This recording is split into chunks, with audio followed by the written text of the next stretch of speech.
Anak! Monay! Halika nga rito. Anong oras na? Papasok ka pa. Bumili ka muna ng itlog at sardinas. Pagkasyahin mo tong pera, ha? Dali, madali. Marami pa akong hugasin. Ano naman ako mga hugasin na ito. Iniiwan na naman ang mga bata. Ay, naku, wala na akong sabon. Mamaya ako makabili pa.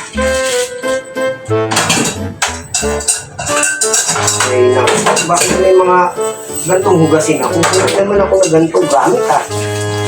Paano pa mga bata ito? Lagi na lang maraming hugasin. Nako. Ay, nako. Tagal pa magbibili ng bata na yun. Paano ako makakaluto ng maaga? Ang dami kong lutuin. Hindi, nakasaling na ako. Papa. Nakabili ka ng pinabibili ko sa'yo. Ba't ang daming itlog yan, anak? Dapat madami isang itlog. 10. 40 na to.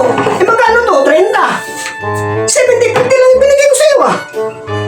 Ano ka nakabili na ganyan? Siyempre, ginagamit ko kasi. Diyan ako na ano na naman sa utak na ginagamit mo, eh. Alam ko na naman yan, eh.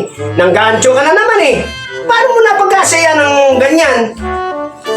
Oh, paano mo nabili yan na 50 lang yung binigay ko sa'yo? Sampulan mo nga ako pa, paano? Kunwari ako tindero. Eto, may pera pa ako dito. Oh, paano mo nagamit yan? Oh, di ba inutusan kita 50? Oh, paano mo na? Kunwari ako tindero, bumili ka sa akin. Pabili po. Oh, ano po yun, Ineng? Sardinas na po. Oh, ito, 30. Ito po bayad. Oh, binayad mo sa manong. Siyempre, sinuklian ka ng 20. Oh, di 20 na lang ang natira sa'yo. Ay, Manong, pabili pa nga po ako ng 4 na itlog. Oh, di binigyan ka ng 4 na itlog. Kulang na to, anak. 20 lang to. 70 lahat yan. Magkano ba hawak mo? 70.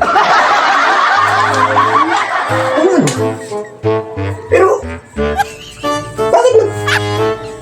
Anak, pero tama eh, 70. Panlilito yung ginawa mo, eh.